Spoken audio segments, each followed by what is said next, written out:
Hey everybody, hope you guys are healthy and safe. So you follow me on social media, or even if you follow me on this YouTube channel, you may know that I'm a big fan of street photography. I like to take the latest smartphones to go outside and basically snap photos of things. And the two phones that kind of got me started on the hobby was last year's Xiaomi 13 Pro because it had really good telephoto lens, and then this year's Vivo X100 Pro. Although right now my SIM card is in the Xiaomi 14 Ultra, which has the same telephoto lens as the 13 Pro. So basically, these two phones are really good for street photography. But for the past 6 months, I've been shooting with mostly this guy because Vivo has a really awesome vintage film filter that gives photos this kind of hipster, retro, vintage vibe that looks like it was taken from a film camera. Every time I post those photos on Twitter or Instagram, I would get positive feedback. People would say, wow, the colors look really nice. It looks like a Fujifilm camera. And to be honest, for the first month, I had no idea what the hell they were talking about. Like, I know a Fujifilm, I knew that they make cameras and they make film, but I didn't know what camera they were talking about right now. I didn't know Fujifilm was like a super hot thing until I did some research and I realized they're talking about the Fujifilm X100 Mark V. It's a small point and shoot camera that came out in 2020, but then somehow in 2022 suddenly became super popular because some TikTokers made it famous. So then when Fujifilm released the follow-up, the Mark VI, it was being hailed as like the most hyped camera release in like 10-20 years. And of course, immediately it was sold out, but because I'm in Hong Kong, the place where you can buy literally anything if you're willing to pay for it, I was able to pick one up. This is the Fujifilm X100 Mark VI. I did pay a little bit above market price for it. And I've been using the Vivo and the Xiaomi so much for street photography because they've been inspired by the Fujifilm cameras. Then I figured, why don't I take all three of these guys out and do some street photography? Now I have to be honest and get this out of the way before I piss off camera YouTubers. I am not a professional photographer. My skill level is above like a normal person, but it's way below like a professional photographer. So please take that in mind and don't leave angry comments like, oh, you don't even know what the hell you're doing. Like, I'm not claiming to be a camera expert. I'm gonna play with the shutter speed and aperture a little bit, but for the most part, I'll be shooting in auto, and I will do the same with the Xiaomi 14 Ultra, which is my main phone right now, and the Vivo X100 Pro, and we'll just compare results. So what makes the Fujifilm X100 so popular is because it can do these film simulation, which basically is a filter that makes the digital images look like it was captured on film. So I definitely see what people mean when they say that my Vivo vintage shots kind of look like Fujifilm cameras, because the filters here definitely were inspired by Fujifilm cameras. Now the Xiaomi 14 Ultra do not have these filters built into the camera before you shoot,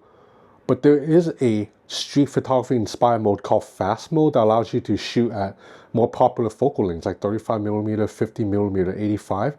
And the shot still has this analog feel to it, especially since you have an EV dial right here to make the shot a little bit dimmer. Xiaomi's cameras by itself with the Leica processing already look like film cameras. Okay, one of the things I gotta mention is I'm gonna have more samples from the 14 Ultra than the Vivo X100 Pro. It's because my SIM card is in the 14 Ultra right now. It's my main phone, and it's also the newer phone, so it's more relevant for testing. Okay, so one of the things I love about Hong Kong, particularly this neighborhood, is the juxtaposition. Like, you have a pretty fancy pizza place down here. On top, it's a pretty beat up building with some like underwear and umbrellas hanging out. And this is what street photographers like to shoot, juxtaposition. So we'll grab a couple of shots here. So I'm gonna shoot the Xiaomi 14 Ultra main camera at 50 megapixels right now. So this is using the main camera. So the Fujifilm X100 default focal length is 35mm, but you can turn the dial here to do a digital crop to get into 50mm, which is what I'm doing. So with the Vivo X100 Pro, I'm gonna shoot in portrait mode and also at 50mm.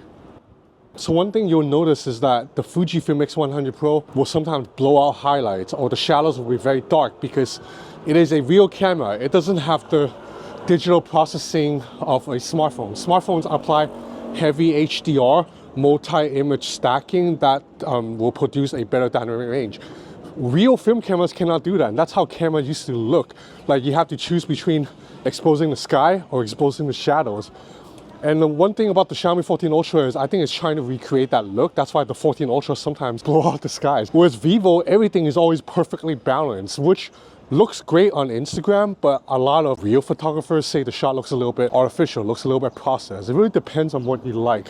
All right, this is one of my favorite streets of Hong Kong. It's Center Street. It's basically on a steep incline, but the street is closed off to cars, so it's pedestrian only, and it's a popular photo hotspot, and this area has a lot of coffee shops too, so I love it. Let's get some shots here. All right, this is another good area. The Fujifilm shoots at 35mm, so this 50mm shot here is just a digital crop, whereas with the Xiaomi, I am using the dedicated telephoto lens. I'm back in my old neighborhood. I used to live in this building here before rent got too crazy because this hood got gentrified. Like, all the hipsters are here now. But I'm going to the basketball court where I think my friend is there. And if you follow tech media, you will know him too, Mr. Vlad Savov. He's the tech editor at Bloomberg right now. And before that, years ago, he was a reviewer at The Verge. He would be the guy to do all the camera testing for The Verge, basically. He is in here. So, Mr. Savov? So right here is the ultimate normal camera versus smartphone camera comparison. The colors just pop so much more in the smartphone camera, but the shot is a little bit more artificial looking. And then yeah, I had to get some shots up too. My fadeaway is still on point. Okay, so that right there is one of my favorite coffee shops. It's called So High. Again, it's a vintage Chinese aesthetic in the area that's kind of westernized. Once again right here, look at that perfect HDR in the Vivo shot. Another benefit of a smartphone over a dedicated small camera is that smartphone, it's going to focus a lot faster. So the Fujifilm, a lot of times I have to snap 2-3 shots because the first shot, it's a little bit out of focus because not locking onto the subject as fast as I would like it to. Whereas with a smartphone, like a good one, you don't have to worry. You just point and shoot, it will be in focus every time. So this image really popped thanks to Xiaomi's processing. Fujifilm again goes for a more natural muted look. Okay, so this shot here, I'm gonna try to focus on this light right here in the foreground. And in the background, the sidewalk's gonna be a little bit out of focus. Once again, we can see that Xiaomi has much more background compression than the Fujifilm because the Fujifilm is really a 35mm shot that's cropped in to look like a 50mm shot. Okay, I'm gonna try to get a shot out this window of this lady cooking on the rooftop. So I took these shots through a glass window and Vivo's processing even managed to remove the blurriness of the glass.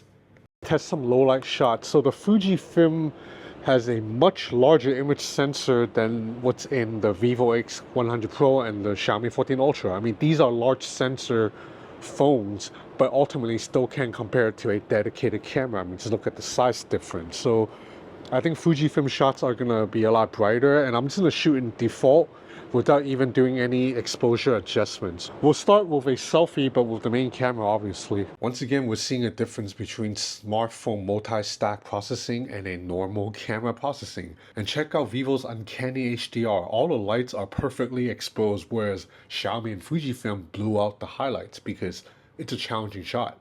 Okay, so it's been a whole day of shooting now. I've already examined the photos on the computer, and I think we can agree that the modern day Chinese flagship phones have really good cameras that, at least if you're just looking on Instagram, they can kind of hold up well against like a dedicated camera, even one as hyped as the Fujifilm X100 Mark VI. Now, I have to say again, I am not a professional photographer.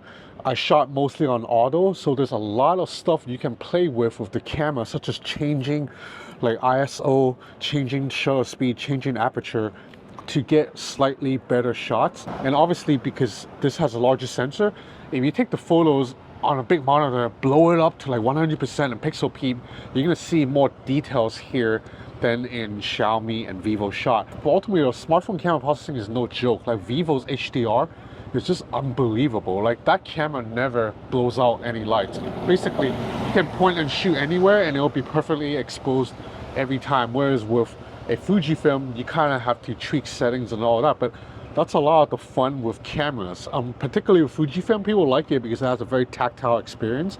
Like you have these dials here that you can twist. You have a bunch of knobs. So you don't have to deal with the settings page if you don't want to. You can adjust everything with these dials here. And this is such a well-built camera. But ultimately though, this is a $1,600 camera. Whereas the Xiaomi 14 Ultra, at least in Asia, you can get it for about $1,200. And the Vivo X100 Pro is actually a lot cheaper. It's like $900 US in Asia.